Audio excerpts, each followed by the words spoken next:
Hello, everyone, and welcome to another episode of the 12-Minute Talks podcast. I'm excited to have with us today John Falco.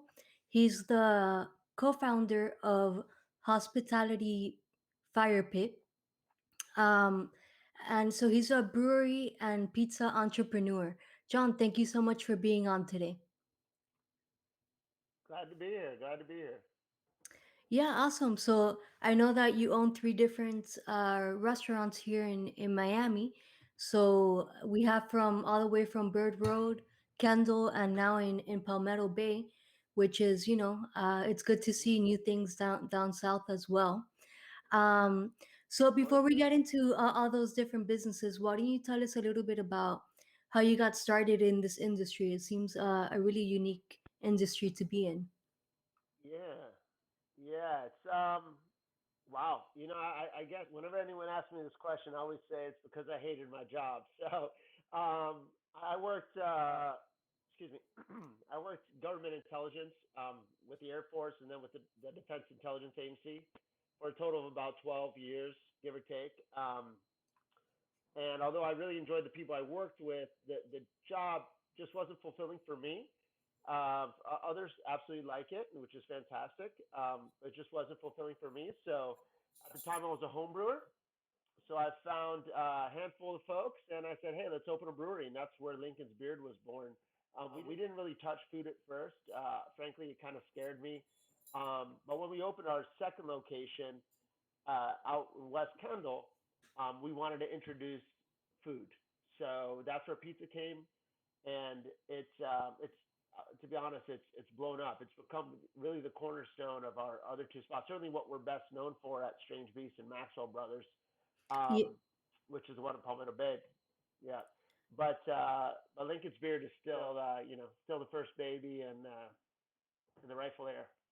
Yep. Definitely, yeah. I think it's unique. I went there once and I'm like, where is this person taking me? Because it was like in like the back skirts of Bird Road and in the art district, right?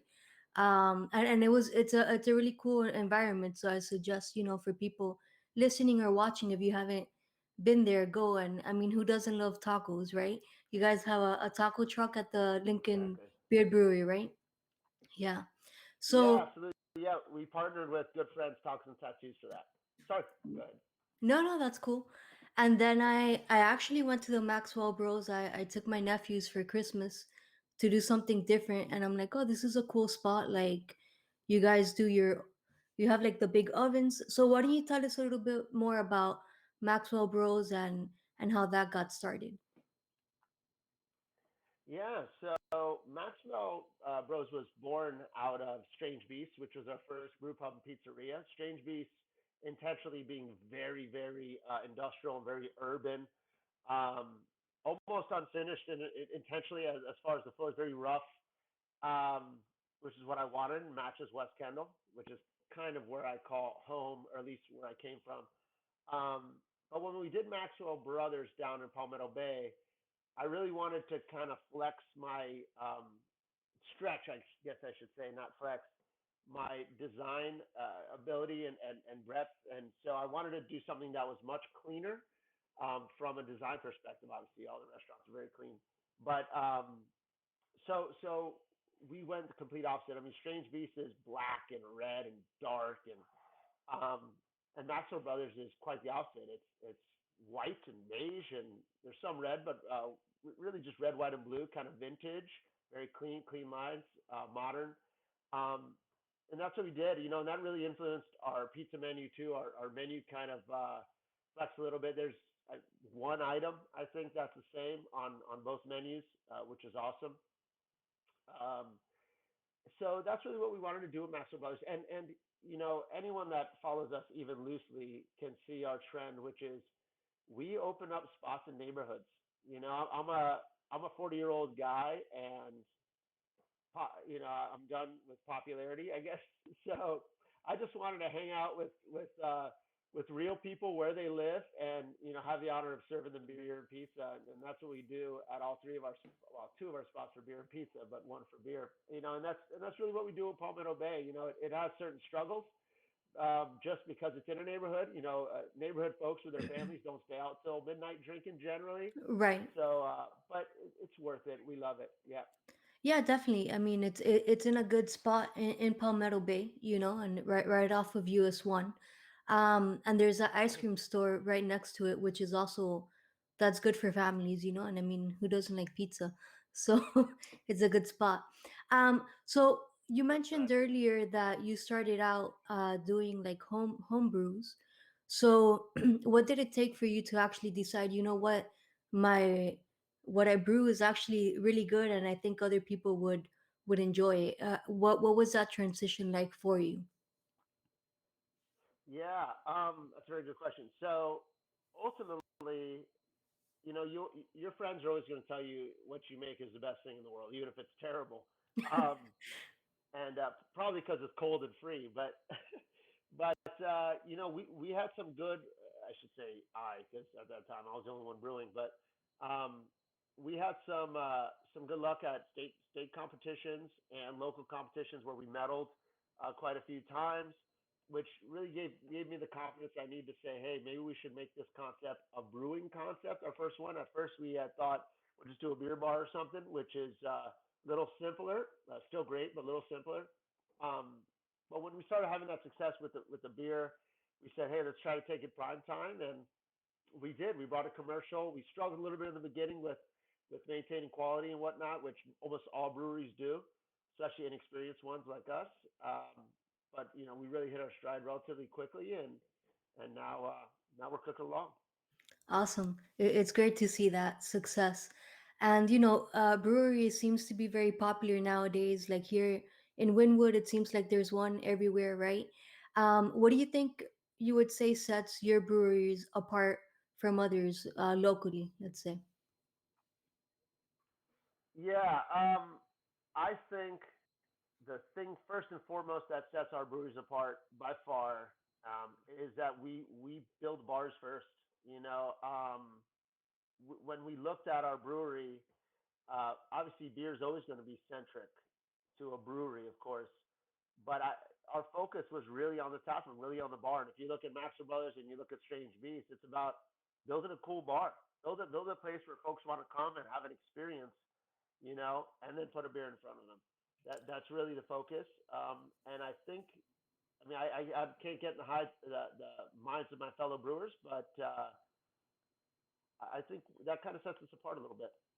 Yeah, definitely, definitely, and it's good that you have him in like you said, like different neighborhoods, because a lot of times, you want to get a good beer, but you don't want to drive all the way to downtown or somewhere far, especially with everything going on, you think twice even about that. Oh So yeah, like, yeah, it's definitely great to have something close absolutely. by or not too far. Awesome. And so John, where can people reach out to you and learn more about the different locations?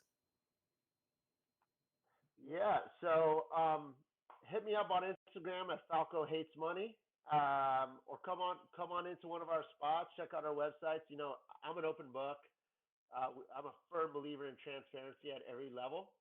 Probably comes from my intelligence days where my mentality was quite the opposite. So yeah, reach out, talk to me. I'm always willing to help. Whether it's a home brewer with a tiny question, reach out to me. I'm an open book, and I love talking to people in Miami. I really do.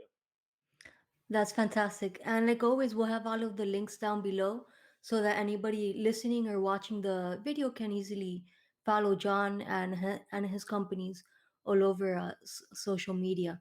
So I just wanted to quickly introduce myself for those of you watching or listening that don't know who I am. My name's Lorena Tomasini, and I'm the owner of Mom Life and Health Insurance Agency, where together with my mom, we help other families and businesses with their financial protection needs. Um, so, John, I do have one last question for you here. It's been great having you today on the 12 Minute Talks podcast. But I want to ask you about your Instagram handle because I think it's interesting as an entrepreneur with three businesses that you have Falco hates money. What's that about? Yeah, it's only moderately tongue in cheek. I was making really good money in the government, and I left that. I'm still quite a bit away from making that. I always say it's the biggest misnomer in business that anyone that owns a small business is wealthy, and I'm sure you can attest to that. It's a hard grind. What you're wealthy in is choice, is freedom of choice, and that's incredibly valuable. Probably the most valuable, other than maybe life and time and health. But yeah, so that stems from a meeting that I was in with my partners back. Now it's only myself and Todd, but back then there were six of us, and we were negotiating the LLC agreement. And one of them was about dividends and about money disbursements, and which is very important, of course. But I've always been a firm believer, and I absolutely live my life. Anyone that knows me can say that this is true, which is I don't think about money ever. Uh, Obviously, except when I have to pay my bills, but I don't look at our daily sales. I don't. To me, I have a firm approach, which is do cool things, create great things, create great experiences for the guests, for the individuals, treat people well, take care of your people, let them have freedom of choice and decision making. You do all those things, and you put in those ingredients, and the recipe is going to taste great. So, um, when I was thinking of a handle, I thought back to that meeting when one of my business partners says, "Oh, why even ask Falco about this? Falco hates money," and I was like, I appreciate that. So that's where the handle came from. Um, I guess so folks can know where my priorities are. Yeah, that's a great story and a great handle to have, you know. But yeah, it's definitely true. I think people always are like, as entrepreneurs, are looking at the bottom line, and well, yes, that's important because, like you say, you have to pay bills and stuff. I think you do business with people, not with companies and things like that. At the end of the day, you know, um, Correct. definitely. Yep. So John, it's been great having you today on the show. Is there anything else you would like to add? Just that I really appreciate you having me on, and that's it. I love talking about my story, about the way I do things. If for no other reason, maybe other entrepreneurs can take a little tidbit of what I said that might help them. So, any questions you or anyone has, reach back out. But thank you so much for having me on, Lorena. Definitely. Thank you so much, John.